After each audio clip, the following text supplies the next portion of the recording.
নির্বাচন ও এসআইআর নিয়ে 17টি গুরুত্বপূর্ণ কিন্তু পরিবর্তন আনা হয়েছে, যা কিন্তু আগামী দিনে সারা দেশে লাগু হতে চলেছে। এর প্রথম শুরু হচ্ছে বিহার থেকে। আপনি তো এটা জানেন, ভাবছেন না যে নির্বাচন ও এসআইআর নিয়ে কি 17টা আপডেট এসছে, কি গুরুত্বপূর্ণ পরিবর্তন করা হয়েছে। 1 নম্বর হচ্ছে, যদি আপনি এসআইআর থেকে বাদ যান তাহলে আপনি কি করবেন। 2 নম্বর হচ্ছে, আধার দিয়ে কি এসআইআর করা যাবে, বা কারা কারা আধার দিয়েই এসআইআর করতে পারবেন, বা আধার দিয়ে এসআইআর করা যাবে না। 3 নম্বর, আপনার যদি মনে হয় কেউ ভুলভাবে এসআইআর সম্পূর্ণ করে নিয়েছে বা কিভাবে করবেন, তার এসআইআর হওয়ার কথা নয় কিন্তু এসআইআর হয়ে গেছে, এর জন্য আপনি কোথায় কমপ্লেন করবেন। 4 নম্বর, ভোটার কার্ড অ্যাপ্লাই করার পর কত দিনে ভোটার কার্ড আপনার বাড়িতে এসে পৌঁছাবে। 5 নম্বর, ভোটাররা ভোট দেওয়ার সময় কি সুবিধা পাবেন। 6 নম্বর হচ্ছে, ভোটাররা ভোট দেওয়ার সময় আদৌ কি মোবাইল ব্যবহার করতে পারবেন। 7 নম্বর হচ্ছে, একটা ভোট কেন্দ্রে যেখানে আপনি ভোট দেন সেখানে সর্বমোট কতজন ভোট দিতে পারবেন। এসআইআর এর সময় আপনি বুথ লেভেল অফিসারদের কিভাবে চিহ্নিত করতে পারবেন, আপনি কিভাবে জানবেন যে ইনি বুথ লেভেল অফিসার। 9 নম্বর, যদি আপনি এসআইআর থেকে বাদ পড়ে যান তাহলে আপনি কোন ফর্মটা অ্যাপ্লাই করবেন।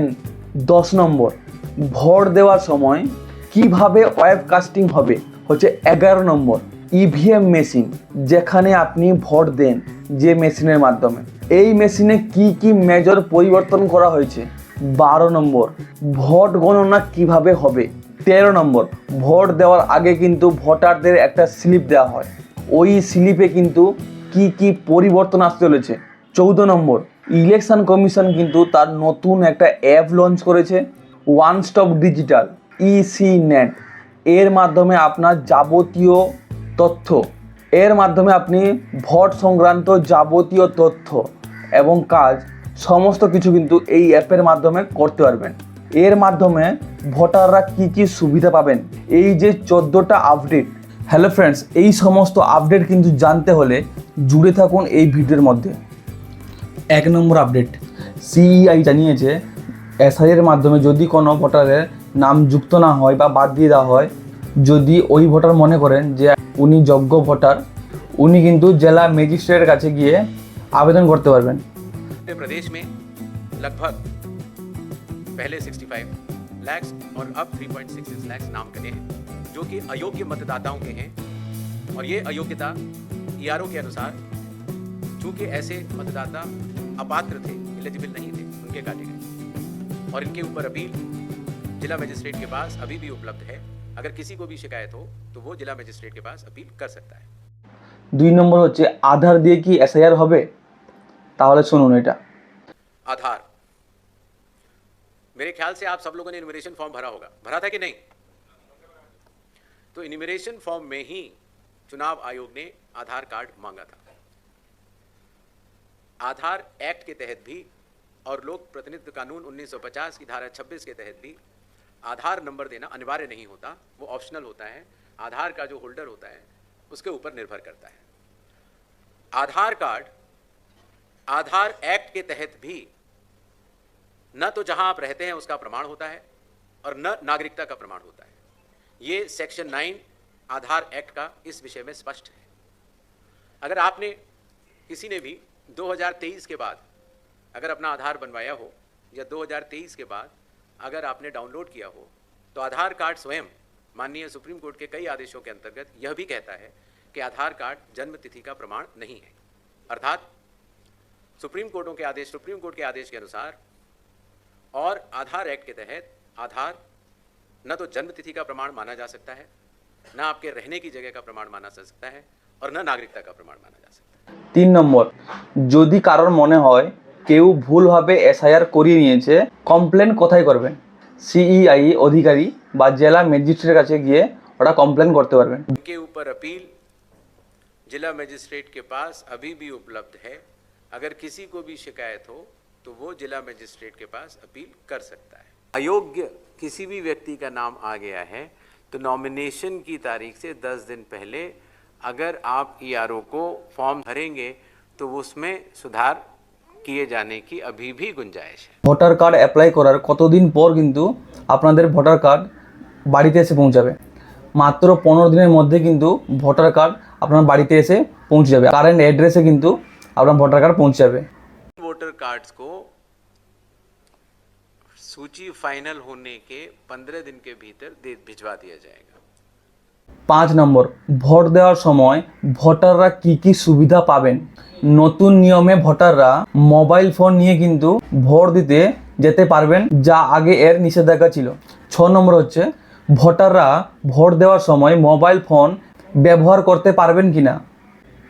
ভোট দেওয়ার সময় ভোটারদের কিন্তু ভোট গ্রহণ কেন্দ্রে থাকে মোবাইল বুথ কক্ষ, সেখানে কিন্তু মোবাইল রেখে আপনাকে ভোট দিতে হবে। हर जगह ये समस्या मतदाता लोग बताते थे कि कई बार जब लाइन में खड़े होते हैं तो मोबाइल की आवश्यकता पड़ती है।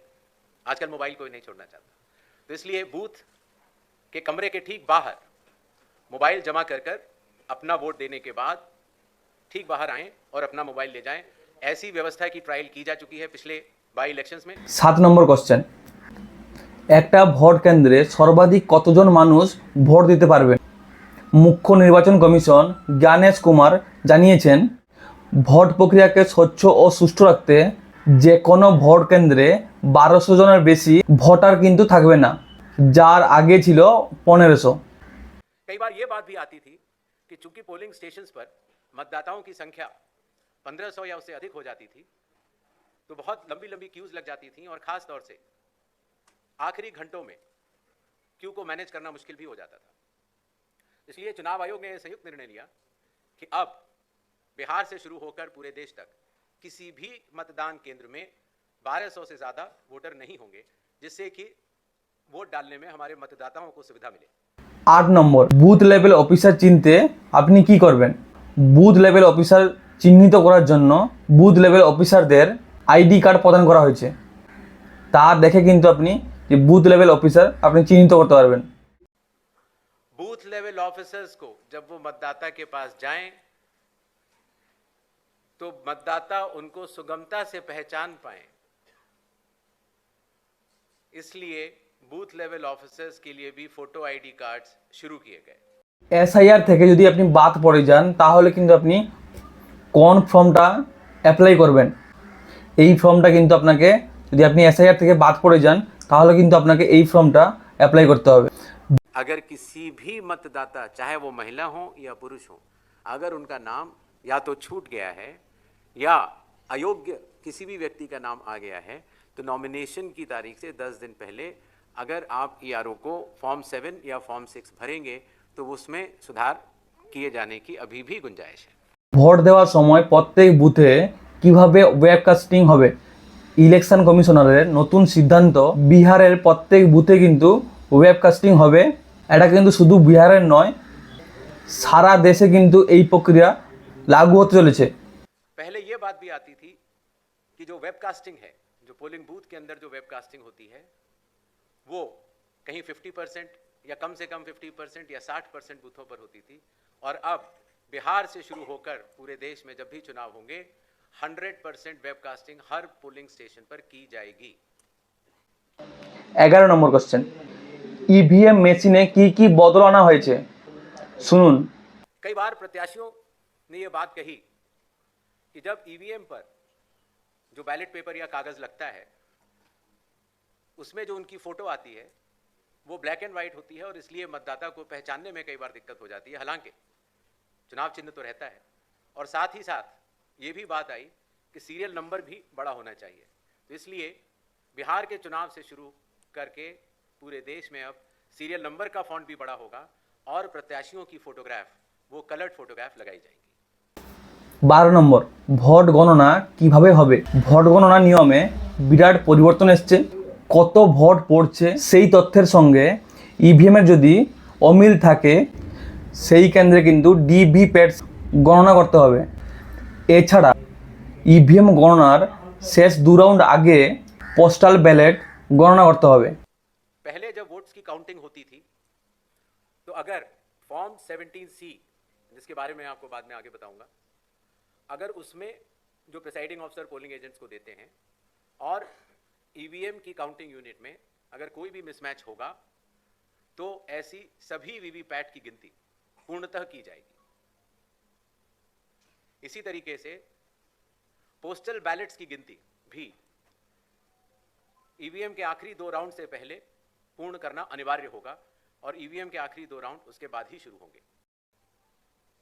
ভোটারদের ভোট দেওয়ার সময় কিন্তু একটা স্লিপ দেওয়া হয়। এই স্লিপে কি কি পরিবর্তন করা হয়েছে বা কি কি নতুন জিনিস অ্যাড করা হয়েছে দেখুন।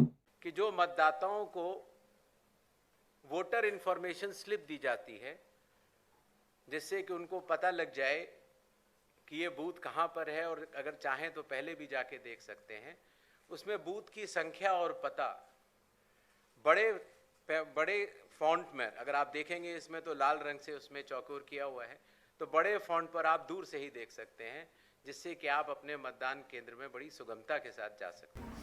14 নম্বর, ইলেকশন কমিশন কিন্তু নতুন অ্যাপ লঞ্চ করে যার নাম হচ্ছে one stop digital EC net. এর মাধ্যমে কিন্তু আপনি ভোট দেওয়ার এক সপ্তাহের মধ্যে প্রত্যেক বুথে কতজন মহিলা এবং কতজন পুরুষ ভোট দিয়েছেন তা কিন্তু জানা যাবে। এছাড়া ভোটারের যাবতীয় তথ্য এই অ্যাপস থেকে কিন্তু আপনি পেয়ে যাবেন। इलेक्शन कमीशन ने टेक्नोलॉजी का सहारा कई वर्षों से लिया हुआ है। धीरे धीरे करते करते लगभग 40 एप्लीकेशंस बन चुकी थी जिसको कि हर मतदाता को या स्टेक होल्डर को बार बार अलग अलग लोड करना पड़ता था। इसलिए सबको मिलाकर एक कंप्यूटर प्लेटफॉर्म तैयार किया गया जिसका नाम है one stop digital platform ECI net. इसका प्रोग्रेसिव इम्प्लीमेंटेशन अभी जारी है। তো আশা করি বোঝাতে পেরেছি। ভিডিওটি ভালো লাগলে অবশ্যই লাইক আর কমেন্ট করো। জয় হিন্দ, বন্দে মাতরম। দেখা হচ্ছে পরের ভিডিওতে। থ্যাংক ইউ, ধন্যবাদ।